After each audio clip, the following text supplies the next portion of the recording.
Do you ever sit down to play a game for just an hour and suddenly you realize hours have flown by? Yes, some games just hit differently. They suck you in so hard you forget to eat and sleep. Whether it's an insanely interesting story, addictive gameplay, or just a massive world begging to be explored, these are the kinds of games that make time irrelevant.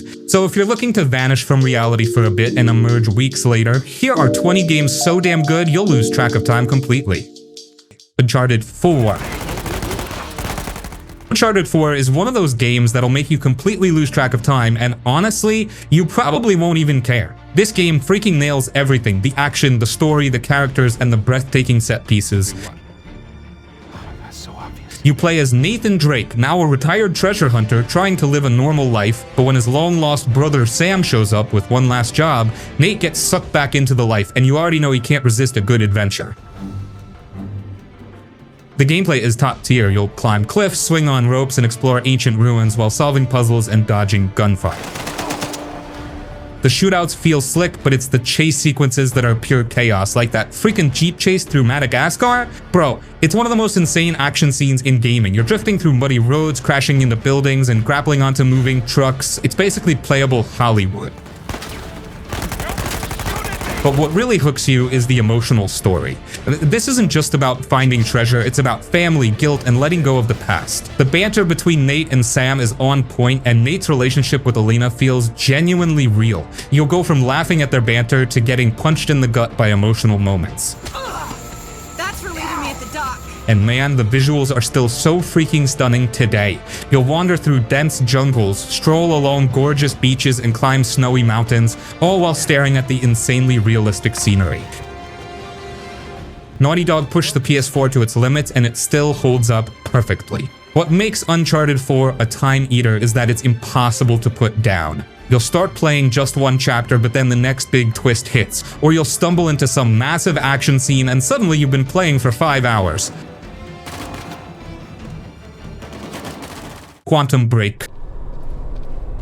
Quantum Break is one of those rare gems that mixes video games with live-action TV, and somehow, it actually works. You play as Jack Joyce, a guy who ends up with time-manipulating powers after a science experiment goes horribly wrong. His old friend, Paul Serene, becomes the main villain, and now time itself is falling apart, leaving glitches and time stutters everywhere. Yeah, it's basically a sci-fi action flick, but you're the one pulling the triggers.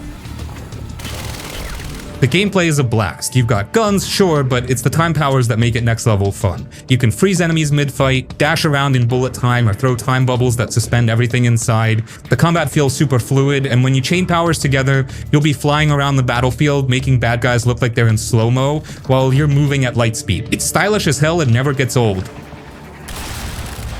But what really makes Quantum Break stand out is the live-action episodes. After every chapter, you get a 20-minute TV-style episode that shows you the villain's side of the story. And what's wild is that your choices in the game actually change the episodes. It's a crazy cool idea, and while it's a bit janky at times, it makes the whole experience feel unique, like you're watching and playing a sci-fi show at the same time.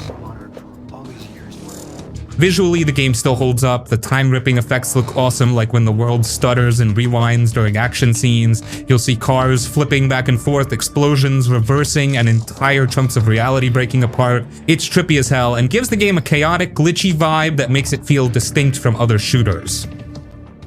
The story is pretty gripping too. It's twisty and full of time travel nonsense, but it keeps you hooked with its strong performances and solid writing. You'll genuinely care about Jack's journey, and the mystery behind the time collapse keeps you guessing until the end. Quantum Break is perfect for when you want to lose yourself in a wild cinematic experience. It's got badass time-bending combat, a gripping story, and live-action episodes that make it feel like you're starring in your own sci-fi show. If you missed it back in the day, it's absolutely worth going back to. Just don't be surprised if you play through the whole thing in one sitting. Shadow of the Tomb Raider.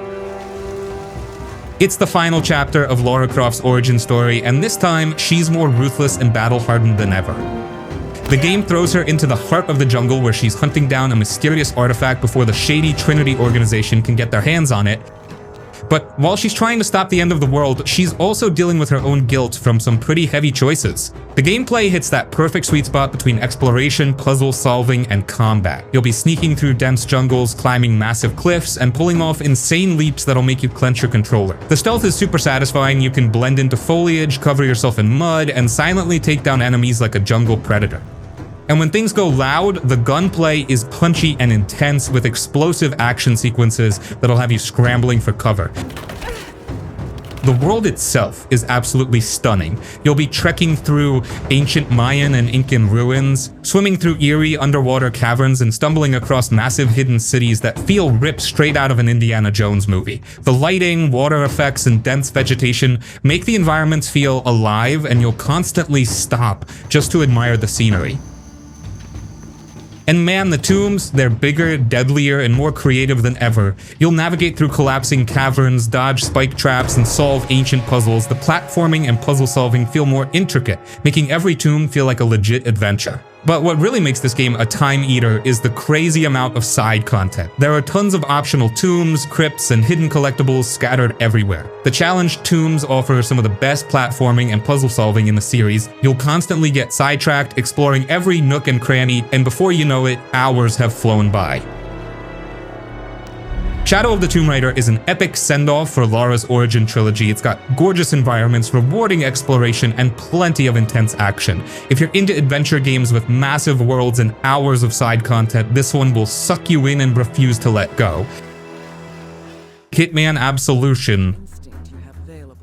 Hitman Absolution is one of those games where you'll sit down for just one mission and suddenly it's 3 AM and you're still trying to pull off the perfect kill. You play as Agent 47, the cold, calculated assassin who's on the run from his own agency while trying to protect a young girl with a dangerous secret. The story is darker and more personal than other Hitman games, and while some fans found it more linear, it still nails that killer for hire fantasy. The gameplay is slick as hell, you've got tons of freedom in how you handle missions. Want to go in guns blazing? You can, but you'll probably get shredded in seconds. The real fun comes from planning and executing the perfect hit. You can disguise yourself, sabotage equipment, or poison some poor dude's drink while casually walking away. And when things go south, the game gives you some badass slow motion gunplay to even the odds.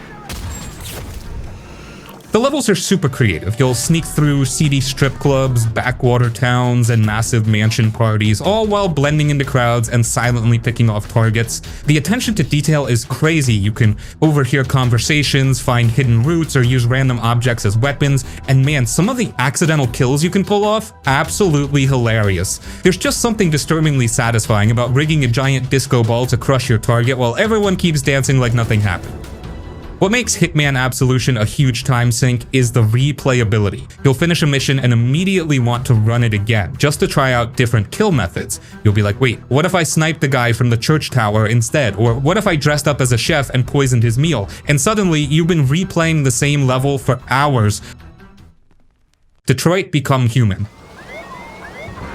So, what's the deal? Well, it's set in the year 2038, where androids do all the boring jobs humans don't want to do. Cleaning houses, taking care of old people, even being police officers. Sounds cool, right? Nope, because humans still treat them like machines, and some of these androids, they're starting to feel things. You play as 3 different androids, each with their own story. Connor, the detective robot. He's a fancy, high-tech android working with a grumpy old cop named Hank. His job? Hunt down rogue androids. But you choose, does he stay loyal to humans, or does he start questioning everything? Do you recognize our dignity? Kara, a housekeeper android who realizes that maybe her owner is a terrible human being. She escapes with a little girl Alice, and suddenly her story becomes a run-for-your-life survival adventure. Marcus. He starts off as a caretaker android for a rich old man, but after some bad stuff goes down, he becomes the leader of an android revolution. You decide, does he fight with peace or with fists? Now, here's what makes this game so crazy addicting. Every little thing you do changes the story. You know how some games give you choices, but no matter what, the story goes the same way? Not here. In Detroit, everything matters. Say the wrong thing, a character might hate you forever. Fail a quick time event, boom, someone could die. Choose a different path, your whole story could change. By the time you finish, your story might look completely different from someone else's, and when you see the giant web of all the choices you could have made, it makes you want to replay it again, and again, and wait, is it 3 AM already? Red Dead Redemption 2, the game that kidnaps your free time and refuses to give it back. You don't just play this game, you get lost in it. You step into the boots of Arthur Morgan, an outlaw in the final days of the Wild West. His gang is barely holding it together, the law is closing in, and Arthur is stuck between loyalty and realizing that maybe being an outlaw forever isn't exactly a retirement plan. But before you even get into all that, this game distracts you like crazy. You will be on your way to do something important, and then, oh, look, a random stranger needs help, and now you're tracking down their missing brother, which somehow leads to a shootout, and suddenly you're miles away from where you were supposed to be. And that's before you even consider all the hunting, gambling, drinking, fistfights, fishing, and getting into unnecessary trouble just because it's fun. And bro, the world, it's too real. The NPCs remember you. If you help someone, they'll recognize you later. If you mess up, towns will straight up ban you until you make things right. Even your horse has feelings. If you take care of it, it'll be your ride or die. If you ignore it, well, good luck when the law's on your tail and your horse is side-eyeing you like, oh, now you need me, huh? And then there's the story. At first you think it's just about being a cool cowboy, then it sucker punches your heart. Arthur isn't just some outlaw, he's a guy trying to figure out if he can actually be better. The choices you make, they matter. The people around you, they change. And just when you think you've got everything under control, the game reminds you that life in the Wild West doesn't play fair. This game doesn't just take up your time, it makes you feel like every second was worth it. You'll get attached, you'll get emotional, and you'll swear, I'm just gonna play for a bit knowing full well that this game owns you now. Kingdom Come Deliverance. Kingdom Come Deliverance is not here to make you feel like some all-powerful warrior. Nope, it throws you into medieval Bohemia as Henry, a nobody, just a blacksmith's son who can barely hold a sword without looking like a fool. You ain't special, you ain't strong, you don't even know how to read, and the game makes sure you feel that. At first, everything sucks. Combat, hard as hell. You try to fight, and some dude in rusty armor absolutely clowns you. You pick up a bow, congratulations, you missed everything. You try to ride a horse, boom, straight into a fence. Even trying to break into a chest is a whole minigame where, spoiler alert, you will fail. But that's the magic of it. Henry doesn't start off as some legendary hero, he gets better because you do. The more you fight, the more he learns. The more you read, the smarter he gets. The more you practice alchemy, the more useful your potions become. It's real progression where you actually earn every bit of skill instead of just dumping points into a menu. And then there's the world. It's way too immersive, there's no magic, no dragons, just real medieval life, and it's brutal. People work, talk, and react to you in ways that feel real. You walk into a noble's home wearing dirty rags, they'll laugh at you. You show up to a fight, exhausted and hungry, you're gonna lose. If you stink, people will call you out. Lord, what did you roll around? It's all these tiny details that make you feel like you actually exist in this world. And man, time just melts away while playing. You hop in thinking, let me just finish this quest, but then oops, you get lost in the woods. Then you decide, might as well hunt some deer, and before you know it, you're deep in a rabbit hole of training, exploring, stealing, experimenting with potions. The next time you look at the clock, half your day is gone. This game isn't about instant gratification, it's about earning your place in the world. It's frustrating at first, but once you break through that rough start, there's nothing else like it. Marvel Spider-Man 2. You ever dream about swinging through New York, feeling the wind rush past you, pulling off insane flips and looking cooler than you ever will in real life? Well, this game nails that feeling. The movement is so smooth, so fast, so ridiculously fun that you'll spend hours just swinging around for no reason. Missions? Side quests? Who cares? You're out here doing mid-air tricks and seeing how fast you can zip across the city like a total show-off. And this time, you don't just get one Spider-Man, you get two. Peter Parker and Miles Morales both have their own playstyles, powers, and stories, and you can swap between them like it's nothing. One second you're Peter, struggling to balance life as an adult while dealing with Venom messing everything up, and the next second, you're Miles, still figuring out what kind of hero he wants to be. It's double the Spidey, double the chaos, and somehow everything just flows. Speaking of chaos, let's talk about the combat because, oh man, they turned it up this time. Both Spideys have new powers, new moves, and new ways to absolutely destroy bad guys. Peter's got his symbiote abilities, which make him feel unstoppable, throwing enemies around like ragdolls. Meanwhile, Miles still has his electric venom powers, and if you think he was strong before, bro, the way he chains together electricity attacks, it's nasty. And then there's the story, which goes from fun superhero action to, oh no, things are getting serious real quick. At first, it's just Spider-Man doing Spider-Man things, stopping crime, swinging around, hanging out. But the second Venom enters the picture, everything changes. The stakes skyrocket, friendships get tested, and Peter, well, let's just say the symbiote isn't exactly good for his mood. And the villains? Top tier. Kraven, dude is a menace. Venom, an absolute beast. Every fight feels huge, every moment feels like a comic book coming to life, and by the time the game is done, you're just sitting there like, bro, I need more. So yeah, Marvel's Spider-Man 2 doesn't just make time disappear, it makes you feel like Spider-Man in the best way possible. The swinging, the fighting, the world, the story, it's all so good that stopping is basically impossible. You don't play this game, you live in it. The Telltale Walking Dead. At first, it seems simple. You play as Lee Everett, a guy who was supposed to be on his way to prison, but lucky for him, or maybe unlucky, the world decided to throw in a zombie apocalypse. Now instead of worrying about going to jail, he's got to worry about not becoming zombie lunch.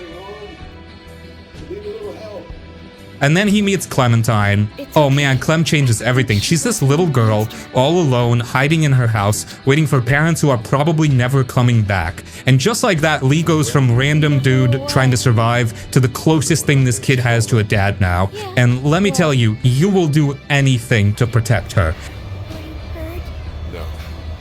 That's the thing about this game, it's not just about fighting zombies, it's about the people, about who you trust, who you save, and who you leave behind, and the choices are kind of hard. Like, you're just chilling thinking, oh, this is just a game, I'll just pick whatever, but nope, every choice you make, it matters, and the game remembers what you did. Did you save someone? Cool, but now maybe someone else is mad at you. Did you tell the truth? Nice, but maybe that person won't trust you next time. And guess what? There is no right answer. No matter what you do, something will go wrong. And the characters, you will get attached. Even the ones you swore you didn't like at first will somehow make you care about them. And just when you start thinking, hey, maybe we'll all make it out of this together, boom, they're gone. Because this game is straight up ruthless with your emotions. But it's not all just pain and sadness. Well, mostly it is, but still, there are moments that make you laugh, moments that make you feel hopeful, and moments where you just sit there like, man, I'd do anything for Clem. She's not even real, but you'll feel like she is. Batman Arkham Knight. Do you ever dream of being Batman? Like, actually being him? Not just throwing some punches, but owning the night, intimidating thugs, disappearing mid-conversation just to mess with people. This game lets you do that. Every gadget, every takedown, every perfectly timed counter, it all makes you feel unstoppable. The combat isn't just press button to punch, it's a full-on ballet of destruction where you chain moves together so smoothly that even watching it feels satisfying.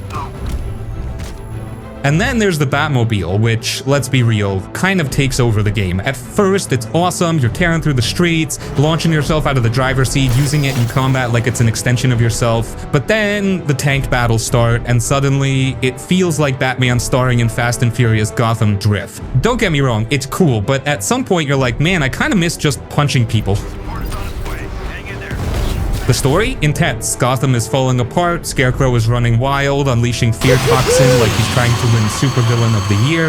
The Arkham Knight shows up, and this dude is really mad at Batman, but nobody knows why at first. And then, just when you think you're getting a second to breathe, Joker shows up in your head. Oh yeah, he's dead, but that doesn't stop him from cracking jokes, messing with your mind, and popping up when you least expect it. The way the game plays with hallucinations? Genius. 1 second you're walking down a hallway, and the next, boom, everything shifts. It's unsettling in the best way, constantly keeping you on edge. By the time the game wraps up, it doesn't just feel like another superhero story, it feels like an ending. A real, heavy, emotional ending that makes you sit back and go, wow, that was something else. You have no savior.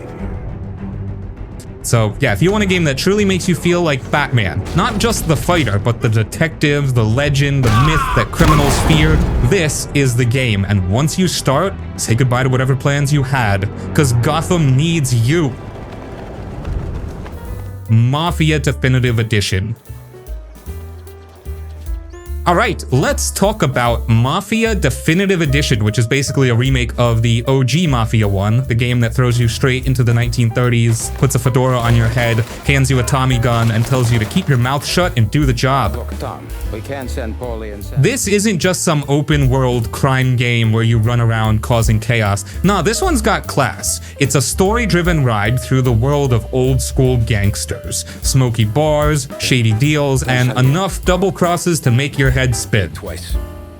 You take the ladies wherever they want. You play as Tommy Angelo, a regular taxi driver just trying to get through the Great Depression without starving, but one bad night, he ends up helping out a couple of mobsters, and just like that, he's in deep. One minute you're driving drunk home for a couple of bucks, the next you're rolling with the Salieri crime family, getting mixed up in business that doesn't exactly follow the law. But this game, it's not about causing random mayhem. This ain't GTA, it's about the story. And bro, what a story. Tommy goes from low-level driver to full-blown mobster, and along the way you see the highs, the money, the power, the respect, and the very dangerous lows. Because in the Mafia, loyalty only lasts as long as you're useful.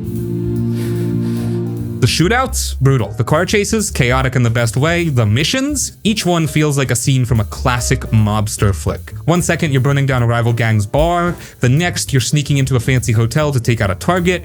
Every mission is different, every job feels intense, and when things go wrong, they go really wrong. By the time the credits roll, you'll feel like you've lived an entire lifetime in the mob. And just like every gangster story, it's not about if things will go bad, it's about when. God of War Ragnarök. Kratos is back, still built like a brick wall, still mad at the world, and still trying really hard to be a good dad. Atreus, not a kid anymore, he's taller, stronger, and way more stubborn, which, let's be honest, he definitely got from his dad. And now, the world is ending. Literally, Ragnarok is coming, and every god, giant, and creature in the 9 realms has something to say about it.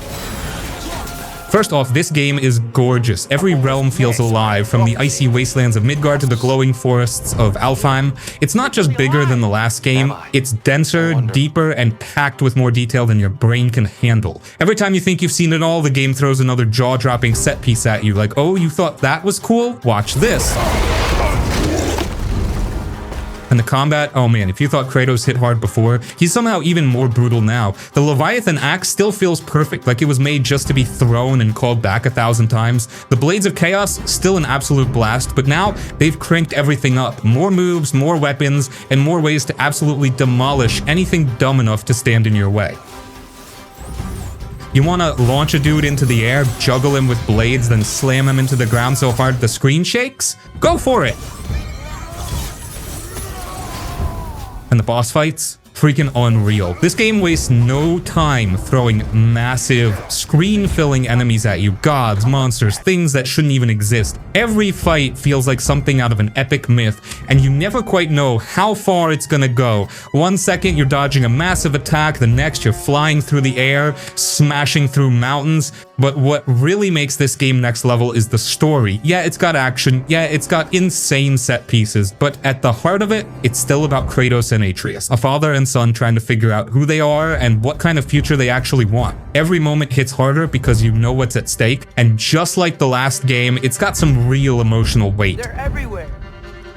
Everywhere. By the time you hit the end, you're gonna feel like you've been through an actual war. God of War Ragnarok isn't just a sequel, it's a freaking masterpiece. Bigger, better, and somehow even more emotional than the first. Once you start, good luck doing anything else. Star Wars Jedi Survivor.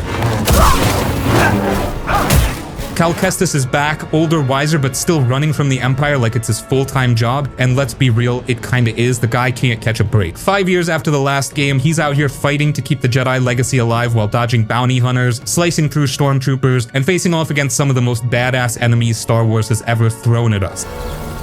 And let's talk about the combat, because holy hell, it's next level. You thought swinging a lightsaber felt good in Fallen Order? This is on a whole other level. The way you can switch fighting styles on the fly, mix up your stances, and just absolutely wreck fools with a mix of force powers and blade work. It's the ultimate Jedi fantasy. You want to dual wield like Ahsoka? Do it. Want to go full Kylo Ren with a heavy crossguard saber? Go nuts. Every stance feels different, every move has weight, and when you finally get into that flow, parrying blaster shots, dodging at the last second, force pushing enemies off cliffs, it just feels insane. But it's not just about combat. The worlds in this game, frickin' stunning. Massive, open, full of secrets, and packed with things to explore. You could walk on that?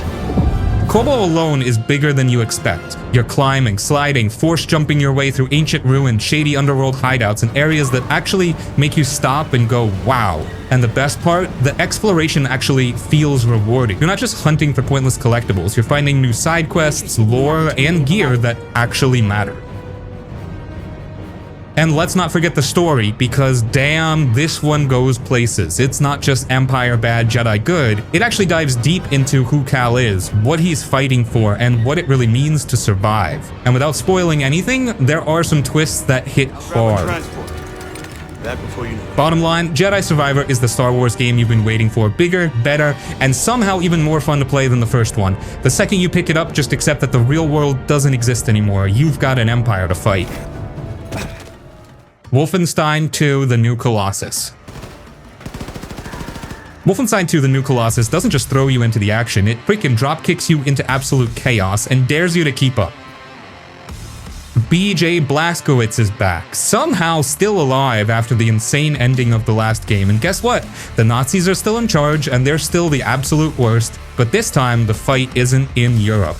It's America, the land of the free. The Nazis took over and now it's your job to blast, burn, and blow up every fascist in sight until the country is free again. And holy hell, this game does not pull punches. Right from the start, you're thrown into some of the most brutal, over-the-top, and downright insane action sequences ever. 1 second, you're rolling through a Nazi base in a freaking wheelchair, shotgunning fools like it's nothing. The next, you're infiltrating a KKK-infested town or sneaking onto a Nazi spaceship or just casually dual-wielding machine guns like some unstoppable action movie legend. And let's talk about the guns, because damn, they are incredible. Every weapon feels powerful, messy, and just right. You want to vaporize a dude with a laser cannon? Go for it. Want to chop him up with a freaking fire-spewing hatchet? You're in the right game, my friend. And the best part? You can dual-wield anything. Shotgun in one hand, assault rifle in the other, done. Why? Because BJ Blazkowicz does not care about logic, he just wants Nazis dead. Wolfenstein 2: The New Colossus is a masterpiece of controlled chaos. It's brutal, it's funny, it's dark, it's over the top, and somehow it actually has something to say. You start playing and suddenly hours are gone, because it never stops being awesome. Lost Judgment. If you are familiar with the Yakuza series, you must know about Judgment Series 2. It's basically a Yakuza spin-off, and Lost Judgment is the sequel to the first game, and you're back in the shoes of Takayuki Yagami, ex-lawyer turned detective, and this time, the case isn't just some small-time crime, it's massive, messy, and dangerous as hell. A murder mystery tied to corruption, bullying, and the kind of stuff that makes you question who the real villains are. 1 second, you're tailing a shady suspect through the streets. The next, you're uncovering a conspiracy that goes way higher than you ever expected. Alibi and the video? In that case? And let's talk about combat, because holy hell, Yagami fights like a freaking anime protagonist. He's got 3 fighting styles now. Crane Tiger and the new Snake style, which is all about countering enemies like some kind of martial arts god. You can grab weapons mid-fight, vault over people, and even dropkick fools straight into traffic. The action is fluid, fast, and flashy, and every brawl feels like a scene out of an insane martial arts movie. But here's where the game really gets its hooks in you, the side content. You're a detective, yeah, but you also end up doing the most random, hilarious, and downright ridiculous things imaginable. One moment you're chasing a masked pervert who won't stop moonwalking, the next you're coaching a bunch of high school kids in dance battles, playing VR board games, or getting absolutely wrecked in a boxing match. And let's not forget the school investigations, because somehow Yagami ends up becoming a freaking high school counselor. You end up solving drama club mysteries, fighting off bullies, and even teaching a robotics team how to build the ultimate battle bot. It's completely ridiculous, but that's what makes it so damn fun.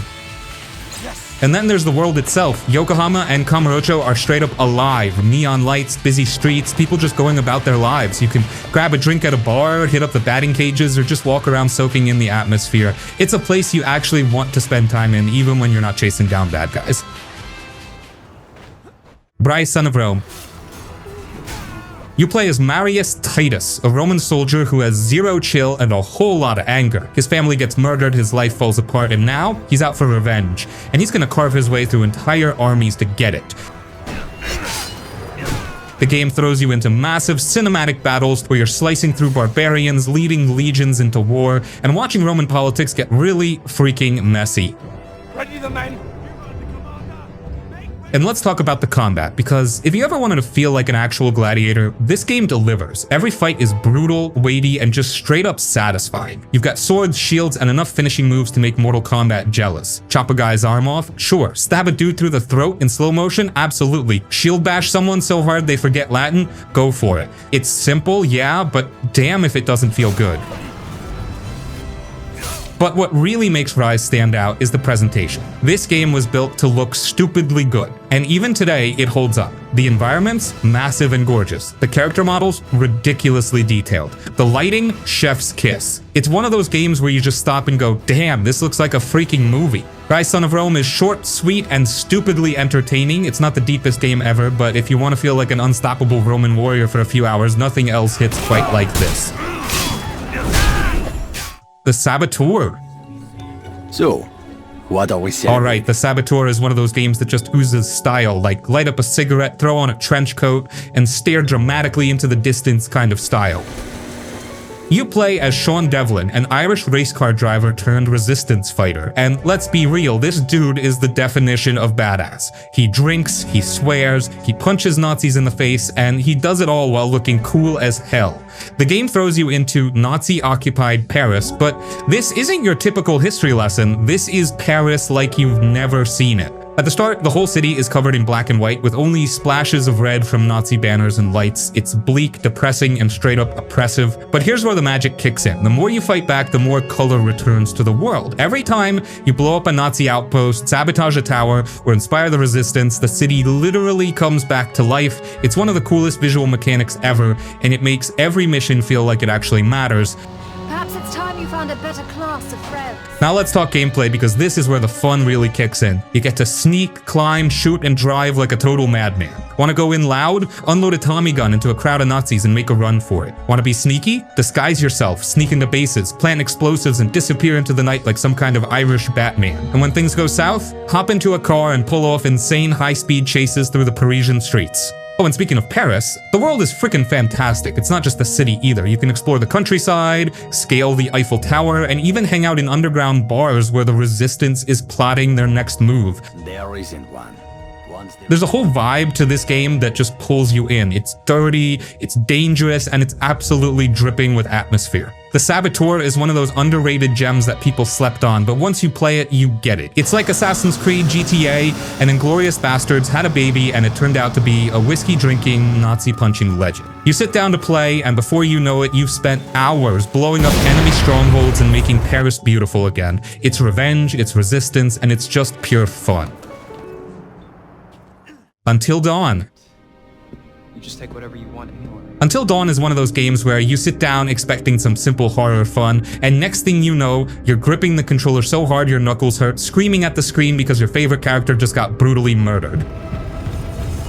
It's basically a full-blown interactive horror movie, and man, it does not hold back. You've got 8 friends stuck in a creepy-ass mountain lodge, things start getting weird, and boom, people start dying. What makes it so freaking tense? Every single choice you make actually matters. One wrong move, someone's head gets ripped off. Pick the wrong dialogue, congratulations, you just doomed an entire character. The game is packed with classic horror vibes, a remote cabin, a masked killer, weird supernatural stuff, and a whole lot of what the hell was that moment. And the best part, it plays you just as much as you play it. Sometimes the game asks you creepy questions about your fears, like, do clowns freak you out? And later on, boom, killer clown jump scare. It's like the game is inside your freaking head. And let's talk about the characters. At first, they seem like your typical horror movie stereotypes. The jock, the nerd, the mean girl, the shy girl. But as the story unfolds, you realize they actually have depth. Some of them will surprise you, some will piss you off, and some you will fight like hell to keep alive. And let's be real, Rami Malek's character, Josh, that dude steals the whole freaking show. Gameplay-wise, it's all about quick reactions and decision-making. You're either exploring creepy areas, solving small puzzles, or making split-second choices that literally decide who lives and who dies. Sometimes you gotta hold the controller completely still to hide from danger. And that's when your hands start shaking like you just drank 5 energy drinks. But the real hook? No 2 playthroughs are the same. One run you might keep everyone alive, the next, it's a freaking bloodbath. It makes you want to replay it just to see how things could have gone differently. Until Dawn is the perfect horror game to play with friends, scream at bad choices, and feel like a genius when you actually save someone. It's scary, it's fun, and it will absolutely mess with your head. Once you start, good luck stopping. What do you think it is that... Road 96. Here, sit with me. Well, if you ever wanted to be on a road trip or try to escape your country, this is the game you might want to play. Road 96 is the kind of game that makes you want to pack your bags, hit the road, and just see where life takes you, except, without the actual risk of getting arrested or running out of money in the middle of nowhere. You play as a runaway teenager trying to escape a country that's falling apart. There's a big election coming up, the government is basically evil, and if you stay, you're screwed. So you hit the road trying to make it to the border. But here's the thing, every trip is completely different. One playthrough, you might be hitchhiking with a trucker who tells you his life story. The next, you're sitting in a stolen car hoping the cops don't pull you over. Another time, boom, you're stuck in the desert with no food and no gas, wondering if this was a really bad idea. The whole game is randomized, so you never know what's coming next. It's like flipping through a crazy road trip movie, but you're the one making the choices. And man, the people you meet, they're what make this game special. There's a DJ trying to start a revolution, a kid genius who can hack into anything, and a pair of criminals who might be the dumbest or smartest robbers ever.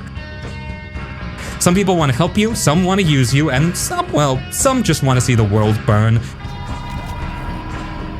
But here's where things get intense. Not every journey ends well. If you run out of money, you might end up sleeping in a ditch. If the wrong person catches you, jail. If you get too bold, yeah, the government does not like that. But when you fail, the game doesn't just reset. Instead, you start as a new runaway with a new story, meeting new people, but in the same world.